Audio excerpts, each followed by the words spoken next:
नमस्कार दोस्तों, आज बात करते हैं जन्माष्टमी की। कान्हा का जन्म द्वापर युग में हुआ था। द्वापर युग के अंत में मथुरा में उग्रसेन नाम के एक राजा राज्य करते थे। उग्रसेन के पुत्र का नाम कंस था।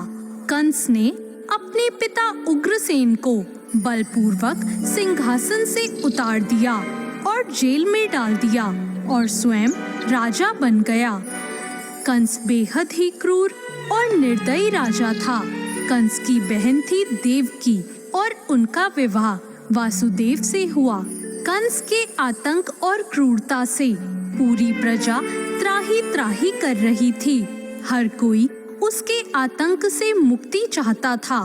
एक दिन वह अपनी बहन देवकी को उसके ससुराल ले जा रहा था।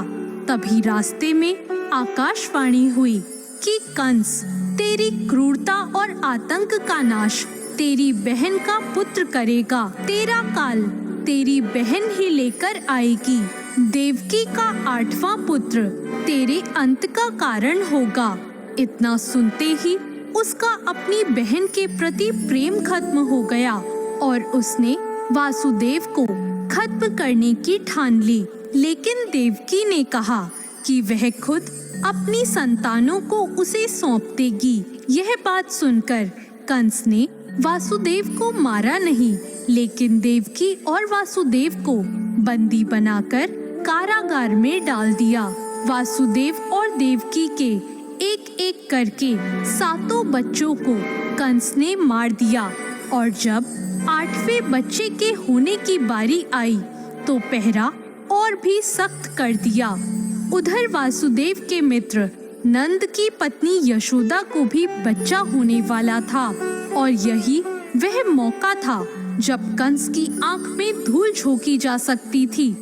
फिर क्या था, एक ही दिन में देवकी ने पुत्र और यशोदा ने पुत्री को जन्म दिया। लेकिन देवकी ने जब पुत्र को जन्म दिया तो उसी वक्त भगवान विष्णु उनके समक्ष प्रकट हुए और कहा कि वह उनके पुत्र के रूप में जन्म ले रहे हैं और वह नंद के घर पलेंगे। उन्होंने वासुदेव को कहा कि वह बच्चे को नंद के घर पे गोकुल छोड़ आएं। फिर क्या था, प्रभु की कृपा से सभी रक्षक गहरी नींद में सो गए और कारागार के सभी द्वार खुल गए। वासुदेव ने कान्हा को एक टोकरे में रखा और यमुना पार कर नंद के घर ले गए और कान्हा के बदले पुत्री को कारागार में ले आए।